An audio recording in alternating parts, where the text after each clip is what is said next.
I know Annie Lennox. Annie Lennox. Annie Lennox?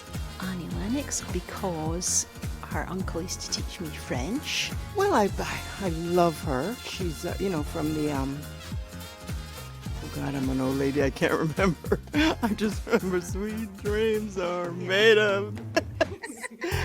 Mary Garden. Let's see, I think I know about Flora Gary.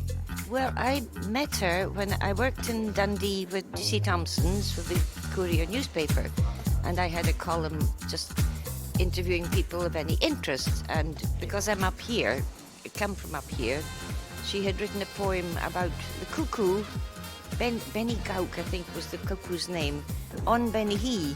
So it had two aspects of her, that made it more interesting for me and my readers.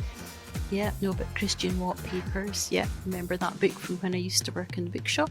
Vanilla Pattern.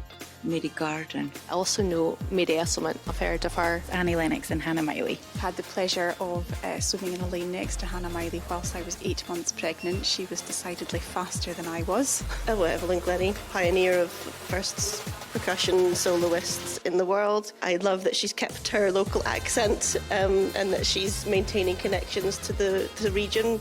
Colonel Anne Facherson.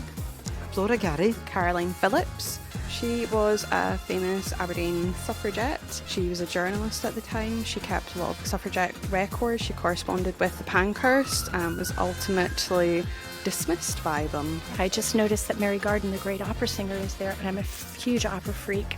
And we used to live in Chicopee, Mass, where she is still occasionally remembered by opera freaks. I had no idea she was from here. Oh my God, she's huge in the opera world. Ishbel, I only remember because of the connection to the building name at RGU.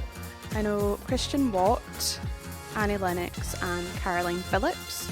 Although to be fair, I knew about Christian Watt before I knew about Annie Lennox. She wrote sort of memoirs about life in the northeast of Scotland. She was up from Fraserburgh way, and she wrote some amazing, really interesting memoirs that were then compiled into a book. And it's just such a fascinating insight about the lives of the everyday working woman of that time. She has some really interesting thoughts about sort of people, about culture, about identity, family, ancestry, heritage.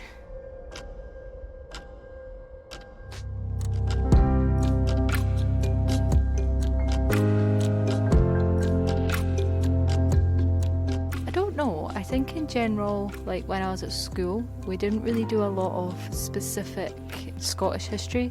It was always kind of the more what you would expect to do in history. So that's the war. We did even about Ireland and the famine, but we didn't really do a lot about Scotland, and certainly not about specific Scottish people. So women, men, anyone really. Because the northeast of Scotland, I suppose, is a sleepy hollow or sleepy.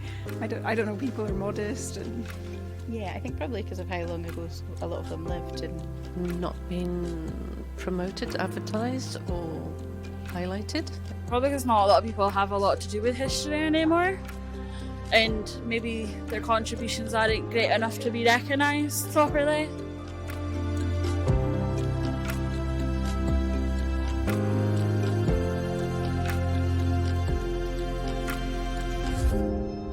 Well, we need to have role models, I think, that, as females that we can recognise, but also kind of shows how important their role has been in history.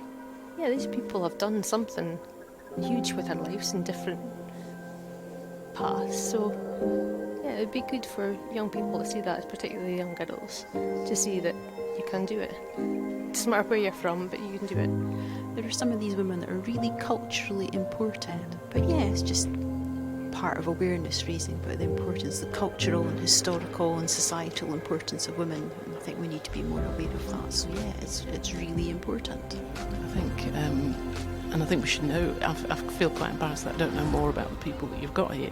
So that kind of answers the question. I think that we should know more.